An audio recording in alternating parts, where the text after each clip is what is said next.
Y'all just jumping all up in my.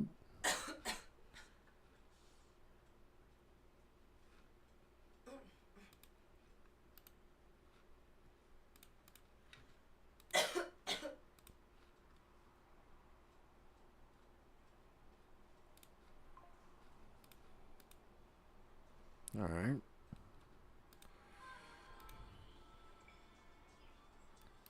Stream Elements just randomly decided to jump in my computer, so I had to address it.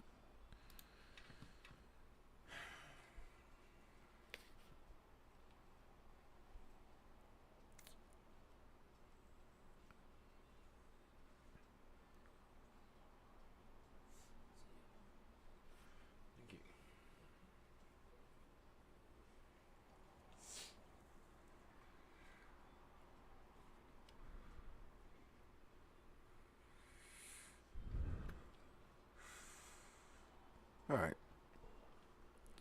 Without further ado, let's get it popping.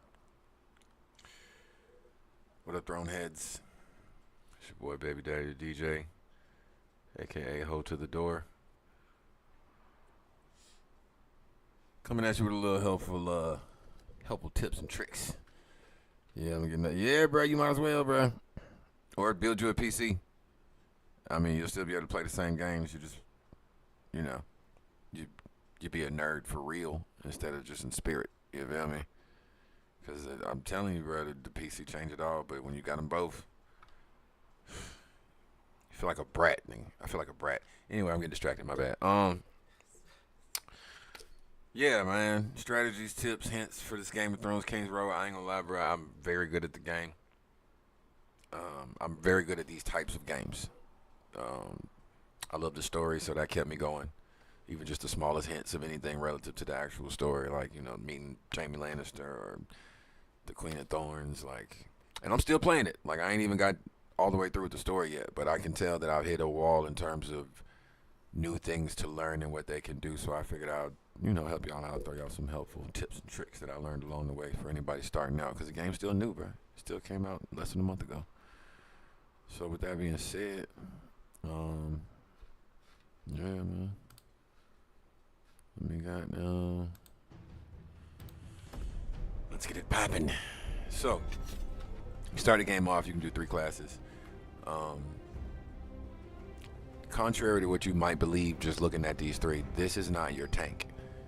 The Sellsword is not the tank. The Knight is the tank. This is the defensive, take your attacks and deal damage too. This is the quick, you know, high attack damage combos and critical strikes and all of that good stuff. He does something called dazed damage, which is like group damage, but when they get dazed enough, they stumble and you got a chance to do a little special move or not. But they have basically a gauge that you have to fill up in order to daze them, like most armor breaker combat systems. So his character, the Sellsword, is actually most adept at that, dazing. Strong attacks and wide-ranging attacks to hit crowds and shit. So I started off with the assassin in honor of Arya, because, you know, winter came. But then I had to switch it up because I just didn't like the play style because I didn't know better yet. So then I went to this dude, and this is how I hit the leaderboard, was with him. This is like your standard warrior type. Playing this build, playing the Knight build, you'll be better at guarding, parrying, stuff like that, which is crucial. Especially parrying is crucial. But once you get to a certain armor bonus, that won't matter. So if I had to recommend one, so far in experience, I would recommend the assassin. Only because quickness matters. Like, his attacks take a while to do. His attacks sometimes take a while to do. Not his. And if you play with a controller like I do now, I don't like keyboard gaming. But if you play with a controller, this is definitely going to be the best build, because you're going to be dodging and blocking and guarding your ass off. So you need those keys readily available. Those controls, rather. So, I'm going to just explain. Roose knows the North has no love for him. He wouldn't risk taxing more than he could get away with. Wendell's the best chance I've got to speak to these tax collectors. So what we're looking at. So if you start playing the game, most of us did not pay a lot of attention to the guidebook. This was my first character, of course, so I definitely didn't play much. But when I went to the second one and I ran through half the story, I came back to notice that my guidebook, this right here, was done already. Like I'll show you. So, like I said, this was my last character. This is the newest one I'm doing right now. But the Sail Sword is the one I got the furthest with. Now let me show you his guidebook. You see, bro was on level 2, right? Now look at this. A lot of questions I got in the chat in the game. People asking, how do you get things? How do you get a multitude of things? How do you level up faster? How do you get momentum faster? Like just the same type of questions over and over again. The answer was really right here, bro, the whole time. Now you see, he on chapter 8, but the rewards grow for every, like, all of these little tasks that you do. But by the time you're like level 10, 15, you will have knocked out at least 3-4 chapters worth. And if you look through these rewards as resources and currency in game, that's chapter 1. More resources and currency. You're gonna need this shit to make armor. You're gonna need this shit to get stronger. You're gonna need this shit to make jewelry. Like, you really do need these things. This ain't just, you know, basic shit. And then, like I said, if you just play through the story mode, you'll look up 10, 15 levels later, and then you'll see that it'll look like this. You'll have gotten 3 of these, and you'll get somewhere like here. The list will stop right here where it says complete a bandit camp. You just happen to have not done a bandit camp before you progress through the story, which means that this list will stop right here, but you'll still be finishing all of these things after it. And those rewards will just be sitting. You won't be able to get them until you knock out the one before it. So this is something that everybody should have kept an eye on more closely, because a lot of the questions people are asking in the game chat could be answered just by that guidebook. In terms of the advancements, how you get stronger and shit, let's talk about this real quick. Like I said, the Sail Sword right here. Nah, I want to do that example with the assassin. I'll show y'all that with the quicks. Oh no, my headphones are dying. Hold on. Roos knows the North has no love for him. He wouldn't risk taxing more than he could get away with. Wendell's the best chance I've got to speak to these tax collectors. Hello? Hey there. I'm streaming right now. What's going on?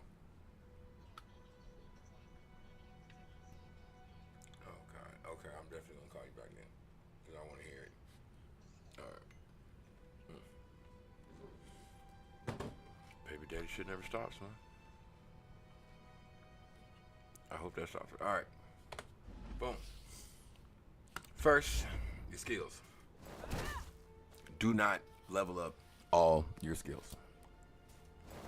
That is not a good idea. Pick one skill that you're going to use the most and level that up as much as you can. For example, my turning kick. If I reset this, it took 19 points, and it started off at 272% of power. Of course, I put all that shit back on there, and we go up 330. Y'all the math might not be mathing in your head, but that's a lot. The reforge effects, this right here, this comes from your armor. So any pieces of armor you put on your weapon, your bow, they'll give you a bonus to a random move that you can do. It won't always be the one that you want. So these may change based off of the bonuses that you get from your armor, which is why I appreciate the fact that you can always reset these. I like that, because you will have to change it up sometimes when you're going from a tier 2 set of armor to a tier 3 set of armor, and you go from getting 3 bonuses on turning kick to 4 bonuses on the dagger throw. Yeah, it's time to reallocate some points. So keep that in mind. For the basic skills, same principle. One of these combos is going to suit you better than the rest of them. I would highly advise going all in on one of them specifically. Like, you see all these, like, these blue books are what you use for the basic ones. These red books are for the active ones. But I put a lot of books into this one combo, bro, because this is the assassin build. They do something. This sanguine crush ability inflicts with blood burst. You can stack it 8 times, and then he removes it, and it basically explodes on him and does a certain amount of damage. Now, That's the blood burst effect. This combo, another stack of blood burst. Blood burst damage. Additional stack of blood burst. So you get to the blood burst bonus faster. It does more damage. Like, there are specific things you upgrade that cater to the class that you chose. And this is how you know what to look for, is your class specific moves. Now, I don't really use poison much. In terms of the walkers, the white walkers and all of that, it helps to have, you know, fire whenever you go beyond the wall. The knight can, his shit is, he has a combo effect that he can just, his sword just catches on fire. I don't know why. Just praise the sun god, whatever. But yeah, he's the only one who can just do that shit. Everybody else, you gotta have a move. So, that is skills. Moving on to the trait tree. Now, I even fucking roped AI into this, because this is where I needed the math the most. This is also going to depend on whatever class that you choose. Like I said, I'm doing the assassin build for this one because it's the current one that I'm using. So, bro hits faster than the other two classes. He does the whole blood burst thing. And he can do more hits in a combo in the same amount of time than the others can. So that's the whole speed aspect of it. So in the time it'll take the first dude to throw 3, he can throw 5. Which means you have a higher chance of critical strikes. Now, gamers know about critical strikes, right? It's a chance happening in terms of you getting a critical strike out of all your strikes in a combo. So say I'm using that second combo, which I believe is like 5 hits, 4 or 5 hits. That's like if it's 5 hits, you got like a natural 1 in 5 chance of a critical strike. You upgrade shit like this. Increase the critical strike rate. Boom. Increase the critical strike rate. Increase the critical, like you go in on one thing, bro. Basically, before you try and spread it out, hone in on one specific thing that'll enable you to keep up with the storyline, keep up with the enemies that you're fighting. Because, bro, you will literally go from one mission to the next, and the difference is like 2,000 momentum of power. That's the measurement of power is momentum. 2,000 momentum be the difference. You gain like 1,500 and go there thinking that 500 you ain't got yet is okay. Fuck no. Absolutely not. That 200 makes a hell of a difference. So I really can't wait for the PvP in that regard. But yeah, hone in on one thing. Don't try to spread it around. Like I said, I got the assassin build. He don't need defense, but there's a reason for that. It's not because he's fast. It's because I have a armor set bonus. Ooh. I have an armor set bonus where as long as I'm blocking, I can block anything except for the red. You know, you can't block the red. But the orange attacks, you're not normally able to block those, but because of my set effect, I can. Which leads me to the next one, the set research. Now, I definitely fucked up a little bit on this one. I made mistakes on this one. Which is how I learned. So I made a mistake so you don't have to. I went all in on Savant early, which was dumb. Savant, the set effect, basically, whatever, when you use a skill, you get stronger, you get like, it makes you more dangerous with your skills that you use. But if your fighting style is not based off of the skills, then it doesn't help you at all. And my first one, like I said, wasn't based off the skills. So this was a complete waste getting this up. Well, not a complete waste because you also get all these effects along the way. You know, I got max health, max attack power. You get these effects, and no matter what, you keep them. It's not just if you're wearing this. You keep these effects all the way through. Is that mine?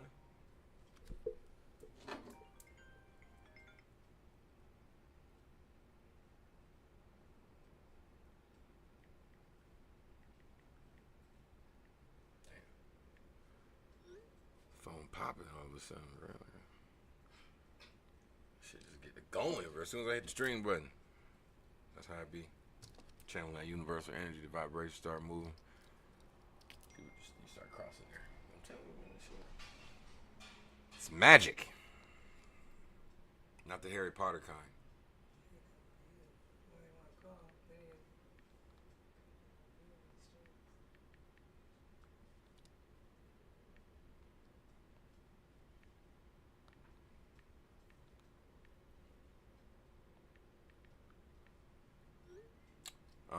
Damn. Just pause this whole shit. Like I was saying though, let me.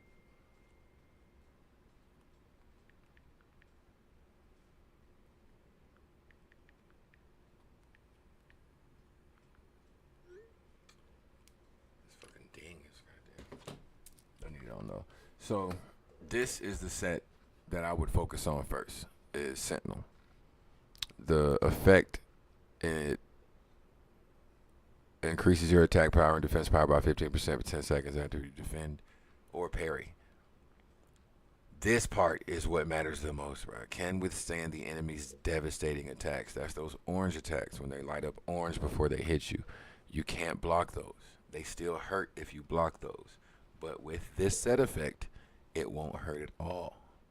And it increases your active skill damage by 15%. After you defend or parry. So that kick that I do after I block, get hit while blocking, take no damage, then do that kick, is gonna be that much stronger. Once you level up this research to 20, you get the secondary set effect without having to wear the actual armor. That's what you should do first. Invest in this to level 20. Then once you do, you make it your secondary set effect. Sentinel. Right there. You select it from the list. Boom. And then you can come over here and you can put whatever your actual main armor is going to give you the other set effect that you want. So right now this is my set, and what am I wearing? That's a good question. He's wearing Calvin Klein. Okay, I've been keeping Savant because that's what the game's just been giving me. What the hell is bro wearing? I'm only okay. So it's 3 and 5. It's ridiculous. Y'all see this shit? Why? I must have just been equipping shit as they gave it to me because it was stronger. So when you start over, like when you move from character to character, you don't lose your equipment, you don't lose your jewelry, you don't lose anything, which is the most beautiful unfair advantage I've ever gotten to start a game with. Because these, like all this purple jewelry and shit, I kept it when I came back to this character. So he was immensely stronger at a very low level, so I just started running through the story. That's probably why this looks like this, because I don't care what he's wearing right now. I'm just trying to get through the story back to the point of where I was with my main character, which is the big one. So yeah. Right now I'm using, like I said, that secondary set effect. With this one, I would say with the assassin build, you would want to use champion, because like I said, he hits faster, right? You get an adrenaline buff every time you hit him. Stacks up to 5 times. I'm doing a 5-hit combo, which means my first combo that fully lands, I'm going to get the entire adrenaline bonus, which is 20%.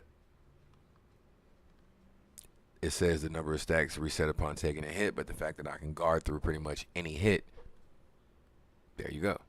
And that's just the first set effect. The second one, hitting them after, like basically after I finish a 5-hit combo and I hit them again, increases critical strike rate again by 15% and the damage by 20. So basically, with all of these critical strike rate increasing effects, I probably increased that chance to like 60-70% overall. So basically, most of my hits are critical strikes. That changes all the fights, all of them.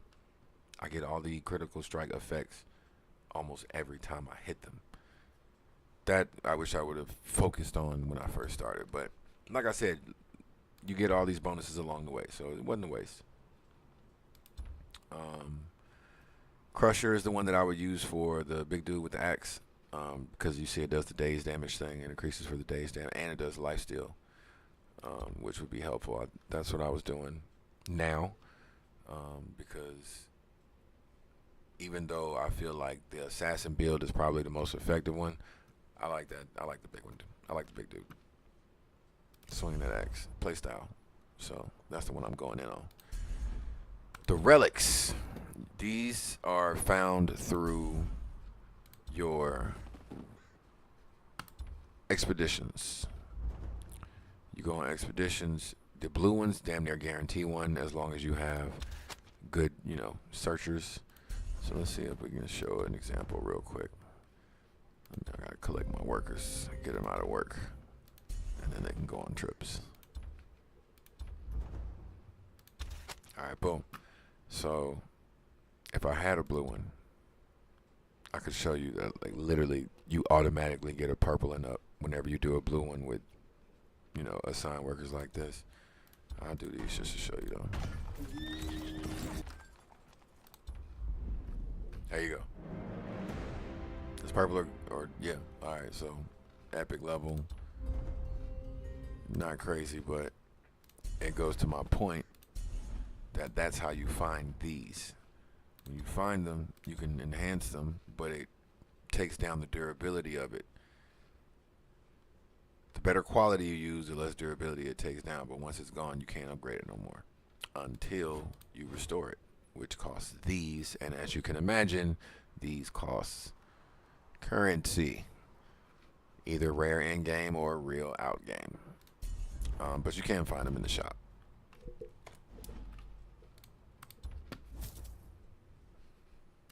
Here in the exchanges, different ones, like, see here they are here. This the tribute. Oh yeah, I'm glad we came here.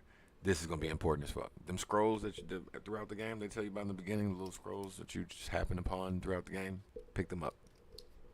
Do whatever you gotta do. Pick up every single one you can, because the things that you can buy with those points are on this list, and they are useful, bro.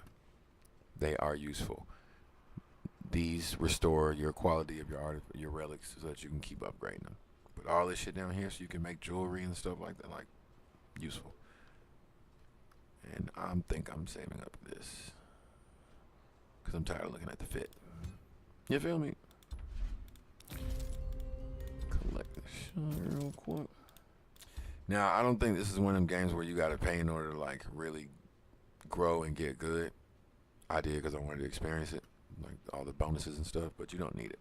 The only thing I would say you probably need to pay for is the teleport thing. It's like $2, $1.99, some shit like that, but it's basically, it gives you the ability to jump to all the teleportation points, these right here, all over the map. Like, I don't have to go to one to jump to another one. I can just jump to another one from wherever. That is essential in terms of, like, getting through this in a timely manner, because bruh, having to run between them bitches, whoo, good luck. So outside of that, then you have the house insignias. You get these for missions and different things, going north of the wall, etc., etc. You'll find them. Just playing the game, you'll find most of this stuff. I'm just trying to highlight what's important about them. So once you get these, you can, like, make a board out of them, but they only give you the first one. The rest of them you gotta find or buy or however you get them. But it tells you how. Like, alliance shop. I finally got into a good alliance. Let's see what costs. How much is that? Oh, we ain't even reached the alliance level to be able to buy it. But once we do, I'll be able to. So little stuff like that. Wait, let me do my. Oh, I didn't. Did I finish it? Oh, taking on my alliance mission. Outside of that,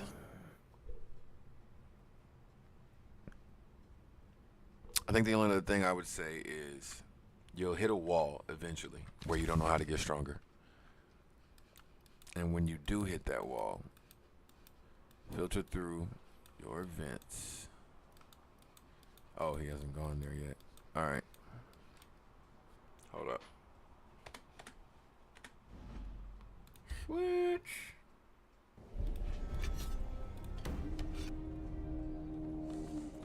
So whenever you feel like you hit a wall and you don't know how to get stronger, or you need a few thousand more momentum to get to the next mission in the storyline. You're gonna want to look for one, things that you can make better armor with, which is like armor pieces and shit like that. Things like this. So like this is, you grab tier 3 armor, way stronger than 2. 4 is way stronger. Like one piece of armor can make the difference. It'll give you a 1500, 2000 boost. Or you hit things like these. 2700, right? So when you beat it, you gotta spend these RP, this currency here. You gotta spend this in order to collect the rewards from it. So in order to get all of this, you gotta spend 45 of this. But you also get the option to do double. You can claim double the rewards if you have enough of these. And if you do, I think you need like 30 of them. But then that 2700 experience will turn into 54? 5400. And going up in levels here does make a difference because they give you rewards for everything. Yeah, bro is like got all kind of shit. Should have done some collecting my damn self. But for the most part, that's about it. Those are the quickest and easiest ways to get you where you want to be whenever you feel like you're stuck. And if you're just starting out, this is probably everything that I wish I would have known before I got to where I am now. Hopefully that helps somebody. If not, I'm not sure why you listen this long. Huh? Maybe just because you're cute. Oh, because I'm cute. That's vainglorious. Huh? Shameless plug. Dad jokes are flying, man. Shameless plug, nigga. Oh, my bad. I wasn't even looking at the chat, bro. Yeah, I'm on the PC. I'm on the fucking PC, bro. Yeah, man. I forgot how good I am at this shit. Yo, Dune, damn. It's crazy I'm talking about another game in this game's. Yeah, ain't like I'm sponsored by these niggas. Fuck that. Dune game finna come out. I think that's the next game I'm gonna do this with. Cause I fuck with Dune, bro. I might like play the game while I play the movie and then put the iPad behind me so that the iPad can catch the TV above me while I'm playing the game. Yeah, I got all kind of ideas, bro. I think I'm gonna do Dune next. So yeah, bro, we in the building. But yeah, hope y'all enjoyed that.